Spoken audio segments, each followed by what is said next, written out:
My name is Jim Olsen. I've been doing classes like this, probably about 15, 16, 17 years now in the Winter Park area. These classes being martial arts exercises, but geared more towards your health to improve whatever your issues may be. I've had people before with asthma, bronchitis, lung disease, people with walkers, oxygen tanks, you name it. Whatever it is, I don't want to get so involved. I know you have reasons why you're here at this facility, but what I'd rather you focus on is just trying to do what I demonstrate, follow along, and do it to the ability that you feel comfortable. I won't walk around and make you do this or bend your back or make you do some kind of unusual position. It's kind of up to you to follow along and see what you feel comfortable with in order to do it.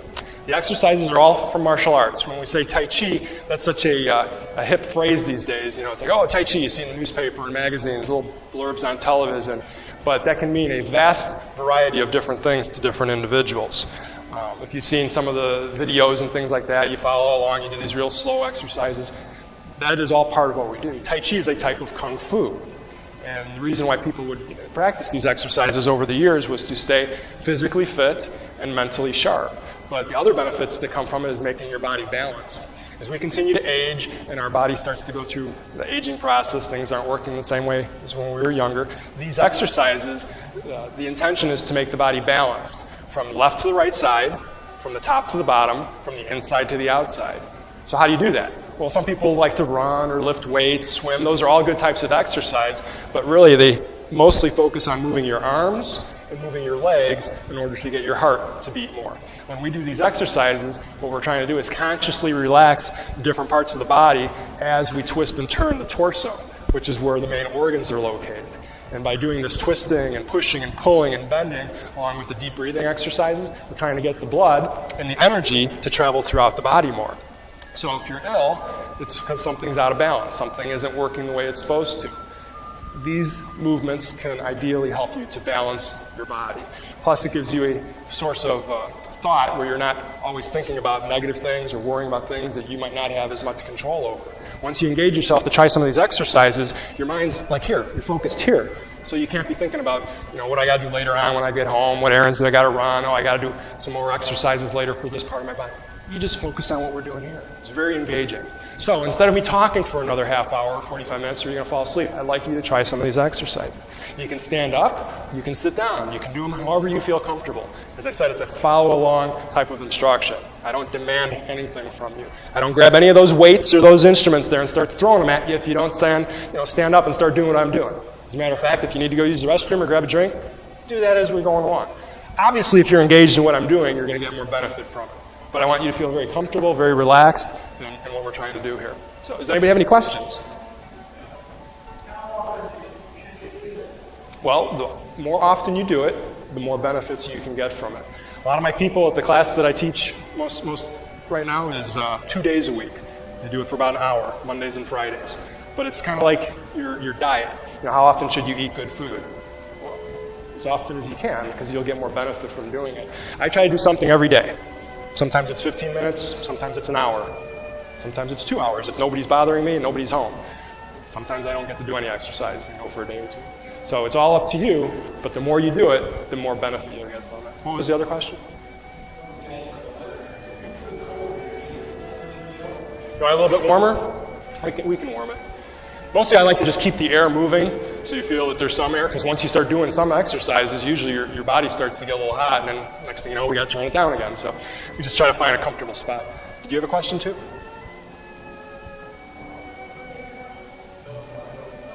Well, why don't we try some of these things? You can sit or you can stand. It's totally up to you. Yeah, you can make a little bit of room. I tell you what, can the two gentlemen here, can you move over towards this way a little bit? Because what I'm doing, I'm videotaping this, so anybody that doesn't come to the class today, but they want to know what happened, then they'll be able to go on the website and be able to see that. I have about 100 videos of exercises and explanations and things like that. So, you see me start to rub my hands together. I always start classes like this because, for one, I can feel the air conditioning in here. Like you said, it's a little bit chilly. So you get the blood moving. A lot of the exercises that I teach, there's mechanics behind it or just like technical details that kind of make sense if you think about it, why we're doing the exercises. So if we make friction, there's heat. Wherever there's heat, that's where circulation is drawn towards. Okay, it's the capillary principle. So by doing that, just get the blood moving a little bit. Then I'm going to shake my fingers. Just the fingers. And after you do this for 5 or 10 seconds, you start getting a little tingly feeling perhaps, or just tired. From there, I'm going to try to move my arms. So think of it like you got out of a pool and you forgot your towel. It's like, I got to get the water off my body. Now I'm going to move my shoulders, my knees. Notice I got my feet a little bit apart, so I got a little stability, a little better balance. And I'm going to bend my knees at the same time. I'm trying to get the water totally off my body. After we do this for about maybe 15, 20 seconds or so, which we've already done, if you stop, you might feel that tingling. And on a very basic level, it's the blood moving, and now that you stopped, you can feel the blood moving. Well, with a lot of these exercises and so forth, these are things that are from Chinese culture, and they have a different way of looking at things. They think more of energy in the body, not just blood, getting the energy to move. So that's what that tingling is. So what I'd like you to try now is to relax. Put your feet about shoulder width apart. You just came in, we're just getting started. If you feel like you want to sit down at any time, feel free to sit down. You don't have to stand, because you might start to get a little sore or achy from doing what I'm showing you. So I have my feet about as wide as my shoulders. I'm going to bend my knees just a little bit. When I bend my knees, that allows me to tilt my tailbone just a little bit forward. Most of the time, we're used to trying to keep our back straight and arched like this. It's good posture. When we do some of these exercises, we want the back to be more neutral. So we tilt the tailbone a little bit forward. Take your arms and raise them up to about your shoulder height. As if you're trying to connect your fingertips, let them come together, but then just a little bit apart. Relax your thumbs, your elbows. Let your shoulders move freely. Okay? Deep breaths. In through your nose, out through your mouth. With each breath, you feel some tension build up in your chest from breathing deep. When you exhale, let all that tension go. Let the breath out through your mouth. Shoulders relaxed, arms loose. Maybe some of you are starting to feel in your knees a little bit, or your back. If your back is in that position, you might be feeling it. So again, a couple deep breaths. In, out. In through your nose, out through your mouth. Let's try 2 more. In. You can let your elbows bend a little bit more. The gentleman in the purple there. Out. In. Okay. Well, let's let your arms drop slowly. And relax for a moment. You can stand or you can grab a seat if you need to. But you feel anything? You feel achy, sore, back maybe, your knee, anything. Doesn't matter. Everybody's going to feel maybe something a little bit different. The idea with doing that exercise and getting in that position, we're kind of like this complicated machine, or like a Rubik's Cube. And when you get it all turning in the right direction, there's the puzzle, you solved it. When you get your alignment like this is one of the ways that you can start to get the energy to move through your body so that you feel this little tingling happening. When that happens, the body starts to heal itself. So the same idea, just a little bit different way of doing it. Knees are still bent, tailbones forward. Take your hands and make a W shape. Real loose. Should be able to move my arms freely. Open your hands as if to have a ball in your hands, though. Not just here, but here if you can. Then from here, try and spin your fingers just a little bit. Both hands. Now, if you can do that little spin with your fingers, you get your wrist to turn just a little bit. If you can get your wrist to turn just a little bit, make your shoulder move just a little bit. Very simple type of exercises, but trying to make from the mind connect to this part and make it all happen. Make everything relax, make everything stay in that position. Sometimes that's the challenge. And this is where your mind is engaged. You're like, what the heck's he doing? He wants me to do this and what am I doing? Next one, point your thumbs to the wall. So I went from here, my feet and my knees, everything stays the same. I rotate my hands and I point my thumb to the walls. Pull the fingers back. And then we still keep the breath coming. Now, to do this a couple times might not be a big deal. For some of you, it might be a lot. You might feel in your neck or your shoulder. Others, this is like nothing. I could be reading a book at the same time here. The idea is as we keep doing it longer and longer, the muscles start to get taxed. More circulation is being sent to that part of the body to address the little bit of pain you might start feeling. The next one is to go straight above our head. Try and touch the ceiling with your palms, and then try to make your thumbs go all the way up to the ceiling. Bend the wrists, bend your elbows, lower your shoulders. But still try to keep your hands above your head. See how my palms are facing up? Yours are facing down. That's fine, but if you can, try to rotate them to turn over. Now, at any time, if it starts to become too uncomfortable, your shoulders are achy or your back, you just let your arms come down. And you can still continue to do it just from here, breathing in through your nose, out through your mouth. You can let your arms down. Anybody ever tell you, calm down? Have you ever heard that? Hey, calm down. You're getting a little too excited. You're getting upset. Calm down, take a deep breath. Why do we do that? Because the breathing mechanism, when we breathe deep, starts to relax the body. So the idea when we're doing these exercises, I kind of get monotonous going over and over. Keep telling you, breathe in and breathe out. In and out. So you start to get in that deep rhythm. When we get that rhythm going, we get into the state again where the body starts to heal. Does your body heal more during the day when you're doing stuff, or does it heal more overnight when you're resting? You can answer. I won't talk the whole time. Usually overnight you feel better a little. You get up in the morning, next day you feel a little better. The idea when we do these exercises and you're doing that deep rhythmic breathing is your mind starts to get in that rhythm too, where you're letting the stress go and you're just kind of doing it relaxed, and then the body starts to heal from that. Now, are you going to see miraculous changes and cure whatever ails you? Probably not. Not now, not today. But will you see some improvement? Yeah, probably, a little bit at a time. You know, when you eat poorly, do you see the downfall of eating poorly overnight? Usually it's over years, over a period of time. It's the same thing with these exercises.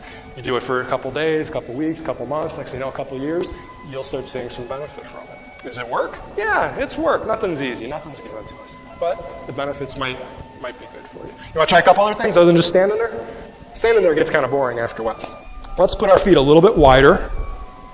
This is called a horse stance, like you're sitting on top of a horse.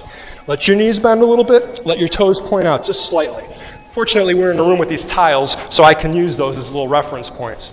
I can put my feet about that wide or maybe here, but wherever the line is at, I'm going to make my toes go just slightly out. The reason for that is because the angle of our knee and our hip, we want to keep it in that same plane. So what I'd like you to do is maybe just put your hands on your waist and try to lower your hips with keeping your back straight. Slowly go down, slowly come back up. All right, I can go a little wider because as I keep doing this, my hip joints and muscles start stretching out a little bit. So the idea is to go a little bit lower, but keeping your back straight. Easy enough, right? Leg stuff, right? Cross your arms and scoop up. So I got an X shape here.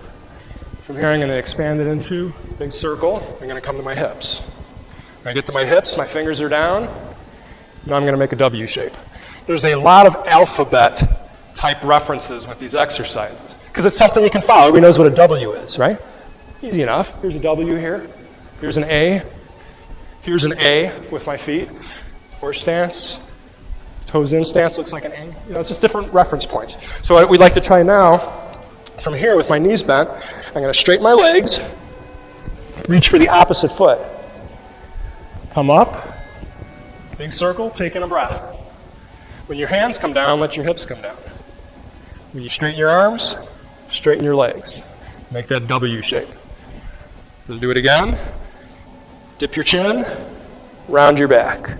Reach just ever so slightly for the opposite foot. Come up, take a deep breath. As your arms drop, let your hips drop. Straighten your legs, straighten your arms. So the idea is to expand our chest so as to be able to take in deeper breaths. Here's a deep breath. Inhale, sink down, exhale. So here's a W shape again. Relax your arms, dip your chin. From here, when I dip my chin, I can round my spine. When my arms come up, my spine is a little bit straighter again. I sink down, straighten the legs, straighten the arms. So we're working on some flexibility with the hips, flexibility of your shoulders, working on making your legs a little stronger by doing this, where you sink down. Anybody feel this at all, or is this pretty easy? Because we can stay here for a while too. If you stay down here and do the exercise, then it's more of a strength exercise. You start feeling your hips, your thighs, your knees. So that's another exercise. So why don't we come up a little bit? I'm going to try another one. Same idea, just again a different way of getting there. Raise your arms. Turn your hands so your thumbs are down. Come to the sides. Here's that W again. Bring your hands in, and then push down. You brought an orchestra with you today, I see. All right, that's fine. So my legs are the same. Bring my arms up in front, rotate. So it's like I'm spreading apart, like a curtain. I look out the window. Get to here, twist up. Each finger gets a little bend to it. And then I come in. Index finger and thumbs come together. As I come down, I'm going to let my hips come down. When my arms come up, my legs straighten up. Now I'm going to take in a deep breath as I do this part. Inhale. Exhale. Inhale. Exhale. So we come up. The reason we do this slow up and down type of movement is because you use a different set of muscles when you try to lower your body. You use a different set of exercises, different set of muscles when we try to raise the body up. All right? You get sore sometimes walking up too many stairs, right? Well, if you walk down the stairs, a lot of times you feel in your knees. So it's a different part of the body that gets affected. So we go down slow. If you can go down even lower with still keeping your back straight, good for you. And then come up slowly. So now what we're doing, by doing that bending of the hips, the knees, and the ankles, we're bringing the energy down to our lower body. All right, let's go back to the first part. Flick them out. So instead of just doing this now, I want you to flick them. Yep.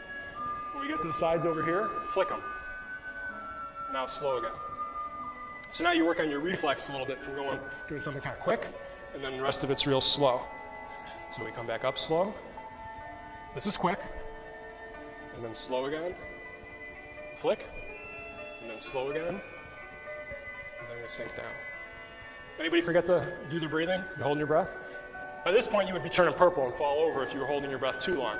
So even though you're breathing, you're just not in a rhythm of breathing sometimes. So I'll exaggerate it again. From here, if I'm expanding my chest, that's where I'm going to breathe in. When I start to close my chest, that's where I would breathe out. Now, if we go back to the first one, we can link them together. So we have here, first one was like a big circle. Inhale, and then exhale. And there's the W. Second one, flick, slow, flick, slow, and then back down. Third one, if you want to keep trying these, scoop, quick little flick up. We get to our shoulders, flick, and then slow. The reason for the flick is it kind of tricks your mind for that second. You got to do something a little different, stimulating the energy, stimulating the muscles to move. You know, every time we get into too much of a rhythm, then you start to fall asleep a little bit. So there's little things in there that kind of like keep you alert, keep you awake. All right, don't have to be too boring. So let's try the first one again. First one, we're here. Inhale. Exhale. And always feel free to take, another breath. Don't hold your breath for me. 2. Inhale. Exhale. Number 3, flick like you're picking up a box. Get to your shoulders, flick, push the box away from you. So your fingers end up in front this way. Okay, number 1, inhale. Sink your hips down. So this one doesn't have any flicking, it's just pushing forward. And then 2, flick, inhale. Flick, exhale. Flick, inhale. Flick, exhale. Now it's time to stand up. So instead of just standing up real quick, I want you to shift your weight to one leg, slide your feet together, and make a big circle again. And inhale, and exhale. All right, same thing again, inhale. So you're kind of regulating your breath when you stand up. Anybody know what hypotension is? Okay. I do not have a medical background. I am not a doctor or physician or physical therapist, but I've been doing martial arts exercises for 34 years. So I've picked up a lot of things over the years. Hypotension is low blood pressure. When we stand up real quick after sitting, the blood and the oxygen aren't in your brain. That's why you see stars sometimes, because of low blood pressure. The blood's down here from when we were sitting. So when we start to do these exercises, and if you're in this position for a period of time where the blood is being drawn, and I say, okay, stand up. And you go like this, and you're like, whoa, Jim, you're making me lightheaded. So the idea, we'll stand up slow, and you take a deep breath, and this gesture of opening up the chest and moving my arms gets the blood moving up here again so that I get oxygen back to my brain. And that way you don't get lightheaded from standing up.